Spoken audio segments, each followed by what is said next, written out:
नमस्ते, प्रणाम, जय हिंद। कैसे हैं आप लोग? उम्मीद करते हैं कि आप लोग स्वस्थ और मस्त होंगे।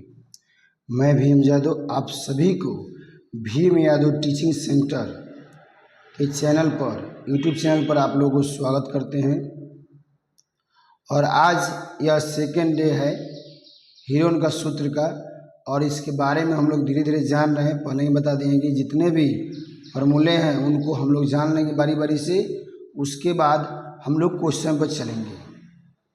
तो हमने पिछले क्लास में आपको बताए हैं कि जो भी त्रिभुज है उनका क्षेत्रफल कैसे क्या होता है, उसको हमने लिखवाया और समझाया। आप लोग का भी प्रतिक्रिया बहुत अच्छा आ रहा है। मुझे पूर्ण विश्वास है कि आगे भी ऐसे ही रिस्पॉन्स मिलेगा। तो चलिए पहले हम लोग आयत को समझ लेते हैं। आयत क्या है? देखिए, आयत का हम लोग फिगर ड्रॉ कर लेते हैं। इससे हमने फिगर ड्रॉ कर ली। अब देखिए इसमें समझेंगे क्या। पहले हम मान लिए यहाँ ए, बी, सी और डी, क्लियर। और यह प्रत्येक कोण क्या होता है? 90 डिग्री होता है। प्रत्येक कोण क्या होगा? 90 डिग्री होगा। यहाँ तक क्लियर। अब देखिए यह इसको हम मान लिए लंबाई और इसको मान लिए चौड़ाई, क्लियर। ये भी लंबाई हो जाएगा और ये भी चौड़ाई हो जाएगा, क्लियर।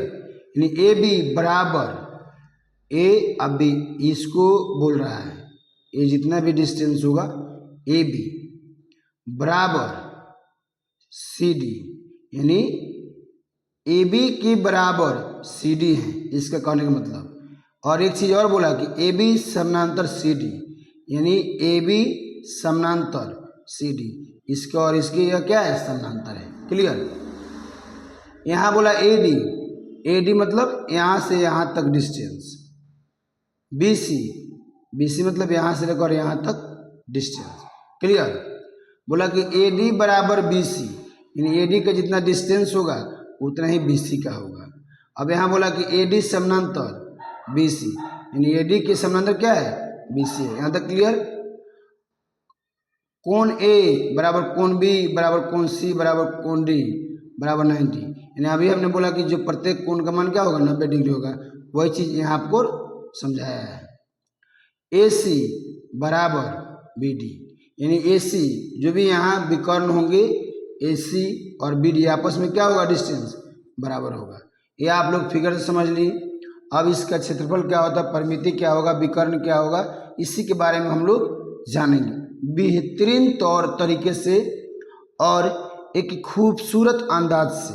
देखिए, आयत का क्षेत्रफल आप सभी को पता होगा कि आयत का क्षेत्रफल क्या होता है? लंबाई गुणे चौड़ाई, क्लियर। आयत का परिमिति 2 इंटू लंबाई प्लस चौड़ाई। आयत का विकर्ण रूट अंडर लंबाई स्क्वायर। मैदान के अंदर से चारों ओर रास्ता बना हो तो रास्ते का क्षेत्रफल बताइए। तो क्षेत्रफल हो जाएगा 2 गुने रास्ते की चौड़ाई गुने मैदान की लंबाई, मैदान की चौड़ाई, ब्रैकेट बंद हो जाएगा, माइनस 2 गुने रास्ते की चौड़ाई, क्लियर। अब यहाँ पूछा यदि आयताकार मैदान के बाहर चारों ओर रास्ता बना हो तो रास्ते का क्षेत्रफल ज्ञात कीजिए। तो आपको पता है 2 इंटू यानी 2 गुने रास्ते की चौड़ाई इंटू मैदान की लंबाई प्लस मैदान की चौड़ाई प्लस 2 इंटू रास्ते की चौड़ाई, क्लियर। यदि आयताकार मैदान के ठीक बीचों बीच एक चौड़ाई के 2 रास्ते बने हो तो दोनों रास्तों का क्षेत्रफल ज्ञात कीजिए। तो क्या हो जाएगा? रास्ते की चौड़ाई गुने मैदान की लंबाई प्लस मैदान की चौड़ाई माइनस क्या होगा? रास्ते की चौड़ाई। यहाँ हम समझ लिया आसानी से। अब देखिए, यदि आयत की प्रत्येक भुजा को x गुणित किया जाए तो परिमिति x हो जाएगा और साथ ही साथ इसका क्षेत्रफल x स्क्वायर गुणित हो जाएगा। यहाँ तक हमने क्या किया? आसानी से समझ ली। आइए अब चलते हैं वर्ग को समझते हैं। तो पहले फिगर को हम लोग जान लेते हैं कि फिगर क्या है। हमने फिगर बना लिए, फिगर ड्रॉ कर लिए। अब इसको ए मान लिए, बी मान लिए, इसको सी, इसको डी। प्रत्येक कोण इसका भी 90 डिग्री होता है, हमने यहाँ भी दर्शा दिए। या जितना भी भुजा है सभी का बराबर होता है। यही चीज़ यहाँ दर्शाया है। ए बी बराबर बी सी बराबर सी डी बराबर डी ए। ए बी का मतलब यहाँ तक, बी सी का मतलब यहाँ तक, और सी डी मतलब ए वाला पार्ट, और डी ए मतलब ए वाला पार्ट। ये चारों भुजा जो होगा क्या होगा, बराबर होगा। अब यहाँ दिया कोण ए बराबर कोण बी बराबर कोण सी बराबर कोण डी बराबर 90, यानी प्रत्येक कोण का मान क्या होगा 90 डिग्री, हमने बताया था। ए बी बराबर सी डी, यानी ए बी के बराबर क्या होगा, सी डी होगा। वही बोला ए बी समानांतर सी डी, यानी ए बी का समानांतर क्या होगा, सी डी होगा।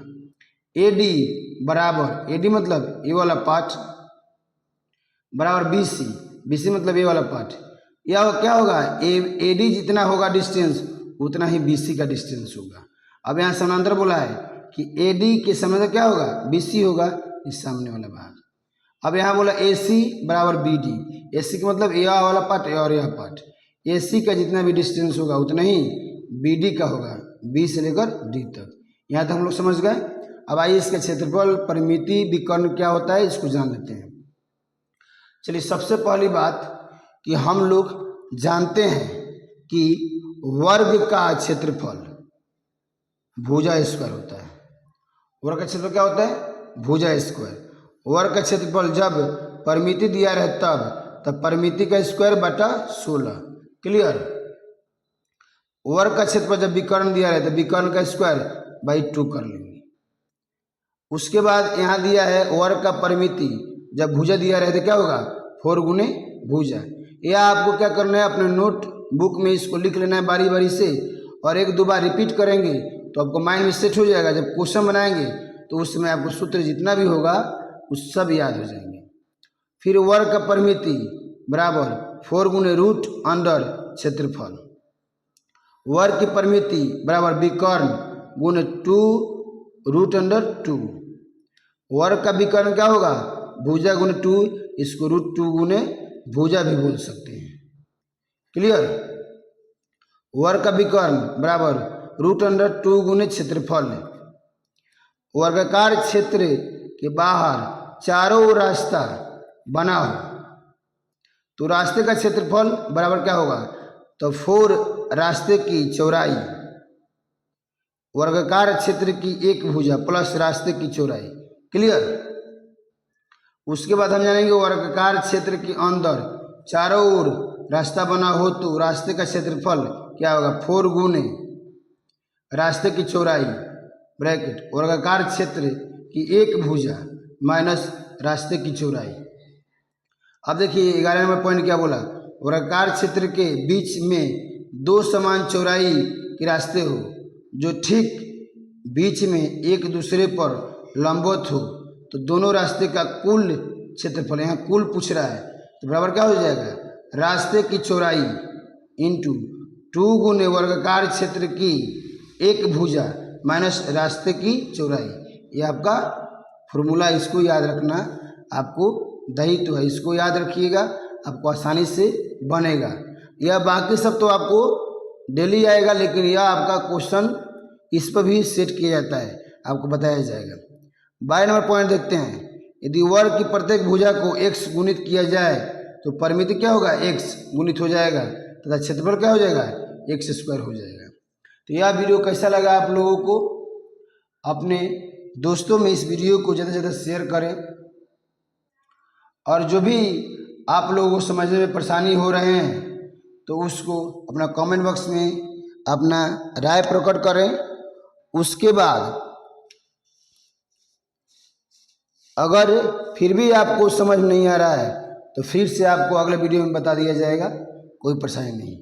इसके बाद हम लोग क्या करेंगे कि अभी धीरे धीरे क्या हो रहा है, फार्मूला सभी का बारी बारी से हम लोग लिख रहे हैं और पढ़ रहे हैं, समझ रहे हैं, और उसके बाद हम लोग क्वेश्चन पाएंगे। उसके बाद जो भी होगा आपको भारतीय भवन की जो भी चैप्टर होंगे, जो भी उनका क्वेश्चन होगा उसको आसानी से हम लोग समझेंगे। तो मिलते हैं अगले वीडियो में, तब तक अपना ध्यान रखें, ख्याल रखें। जय हिंद।